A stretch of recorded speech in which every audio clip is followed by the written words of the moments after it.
I'm not buying a 6mm Creedmoor. Call me an old fud, but that's my stance, or at least it was once. Stay tuned for the new revelation on the flip-flopper.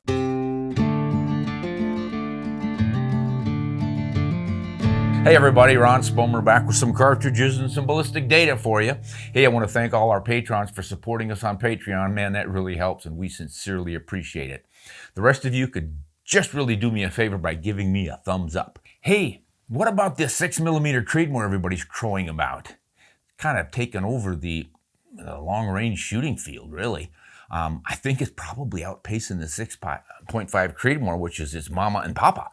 So is it worth getting? You know, years ago when it first came out, I wrote a little snarky article on my blog saying I'm not going to get a 6mm Creedmoor because I don't need one.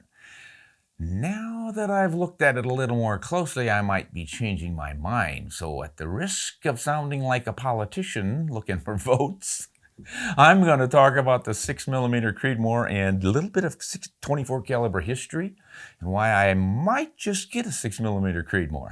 Bear with me, guys. First, let's go back, way back into the dark ages. 1955. I can actually remember that. Somebody came out with a new cartridge. In fact, two different manufacturers came out with new cartridges, and they were both 24 caliber. One of them was the 243 Winchester, and that was competing with the 6mm Remington. Those were the two big dogs back in those days, and they both came up with this idea for this new varmint deer cartridge in a 24. And prior to that, I don't think there were any 24 calibers out there. There was a 257 Roberts, that was probably the closest, and boy, that was a great little deer round. But the 243s were shooting a little bit lighter bullets, a little bit faster. And folks loved that for varmints. Back in those days, there were a lot of groundhogs and rock chucks and different varmints that they wanted to shoot with the lighter, faster bullets, but they also wanted that rifle to go deer hunting. So what happened with that, most of you probably know, the 243 won out, even though the 6mm Remington was 100 feet per second faster. They didn't have the barrel twisted fast enough, and boy, was that foreshadowing of things to come. Way back in 55, the barrels weren't fast enough. Wait till they get to 2021. Oh boy. Well, here's what's happened. Those two came out and sort of established the market for 24s. And the 243 won out. It was the 308 Winchester, neck down to 24. The 7mm by 757 Mauser is what they used as the basis for the 6mm. So you could say they used the 257 Roberts because that was originally the 757 neck down to 25. Then they just further necked it down to 24, and there was your 6mm Remington. And those were both pushing around 100 grain bullets around 3,000 feet per second, maybe 3,100 feet per second. Little faster in the 6, but it didn't have a 100 grain bullet. It only went up to 90 grains, and that's why it didn't really work that well. Oh, by the way, they called it the 244 Remington when it first came out. They only changed it to 6mm after the sales had dropped off so much that they thought they needed a reintroduction. And they gave it a new face, painted it up pretty with a 6mm Remington on it, and hoped that that would generate new sales. Didn't quite work, even though the increased twist rate was stabilizing the heavier bullets. It was just a little bit too late. At either rate, those were the great ones in those days, so popular that Weatherby had to come out with something to compete. And that's that long, skinny belted 240 Weatherby Magnum. Very few people know that one. It's about 200 to 300 feet per second faster than these other two, but it just really never went anywhere because Weatherby always did proprietary stuff. He built the ammunition, he built the rifles, and that was about it. You didn't go to the shelf and pick up some Remington or Winchester or Federal 240 Weatherby Magnums back in those days, so very few people had them. Well, the next thing to come along in 24s was the too short for its own good, WSSM. The 243 Winchester Super Short Magnum. And for that one, they took the 270 WSM and they really shortened that baby down. And that really didn't go anywhere. In fact, that guy's probably long gone. The 270 is hanging in there, but that's not the star of this show, so we're going to throw that one away too.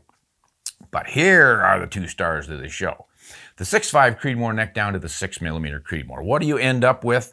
A little bit lighter bullet, a little bit faster, a little bit sleeker, a little bit higher ballistic coefficients, and you put that thing up against the 6mm and you see it's way pushed back shoulder on that baby. What does that do? As we've said before, it lets you put those longer bullets in there without intruding into the powder space or getting past the donut ring on the inside where the neck joins the shoulder.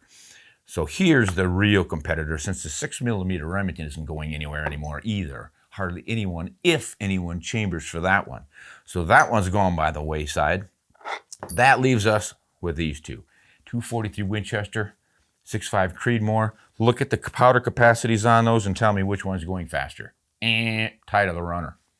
And that's why I said in my little story, I didn't really care about the 6mm Creedmoor. And I'm going to read to you what I said, part of what I said in that blog. And if you want to read the whole thing, you can go to my website and check it out. Why I'm not getting a 6mm Creedmoor. Summing it up, I said, I'm probably not getting a 6mm Creedmoor. I'm not a competitive shooter. I've already got a 243 Winchester and a 6mm Remington, and they routinely both group about minute of angle. I use both of them for hunting, just a little bit of fun target shooting, and both have matched the ballistic performance of the 6mm Creedmoor. So the Creedmoor, it's balanced, it's accurate, it's mild shooting, but it doesn't offer me anything I don't already have. So why am I now deciding I might change my mind? Well, I don't know. I guess it's because this is the new wave-in cartridge, guys. The new cartridges are all based on this basic shape, which is shorten the parent case a little bit, nice straight walls on it, a little bit sharper shoulder, pretty much a 30-degree shoulder every time, then a good long neck that is at least 1 caliber long, and that means if it's 2.4, a 24 caliber, that neck from the junction at the shoulder up to the rim should be at least 0.243 inches in length. That's a 1 caliber neck. Why? That or a little bit longer, it gives you more grip on the bullet to keep it aligned perfectly. You start roughing up that ammo and chambering it hard, you might cant that bullet a little bit if you don't have a good grip on it. And the other thing is they want to keep the entire cartridge short enough to fit the short action magazines, cycle nicely through the short actions, into the chamber with a long bullet. And they're building those chambers with long throats to accommodate those bullets. So think about inside of that chamber, shaped just like this little cartridge, you've got that cut in reverse, and then you've got this throat area where the bullet sits before the rifling starts. You don't want your bullet jammed into the rifling. Bad things can happen. The bullet can jam into the rifling, and then the pressures really increase because it's got that inertia to overcome when you first ignite it. So you want to have a little bit of a run to get things started before you hit the rifling. And the other thing is if you jam it in there too tight and you decide you're not going to shoot that round and you extract it, the bullet might just stay in the barrel. And then you've got powder in your action and a plugged up barrel and you can't do anything. So what they're doing is throating it or cutting it way further in there before the rifling starts. They sort of set it up for the longer bullets. And the 6 Creedmoor is designed specifically for that. That improves your downrange performance with your heavier bullets. So this thing is usually put in a twist rate rifle of what, 1 8, maybe 1 7.5. And what that does, it lets you stabilize not only the good old 100 grain bullets from the old days in the 243 and the 6mm, but 105 grain, 108 grain. I think they're up to 115 grains now. And they're getting that with long secant nose. Ogive's a secant, which gives you the longest, sleekest nose for the least wind drag. And then a long boat tail behind that bullet. And the bullet ends up just coming down to that shoulder junction without getting into that, what could become a donut.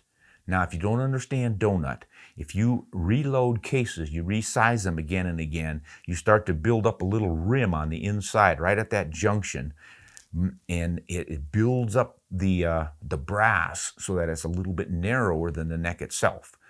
And if you push your bullet down into that, it gets tighter, and then you go pressures up again. So that's one of the things hand loaders don't like. No donuts. Well, with this perfectly set up little setup on the Creedmoor, you don't get it.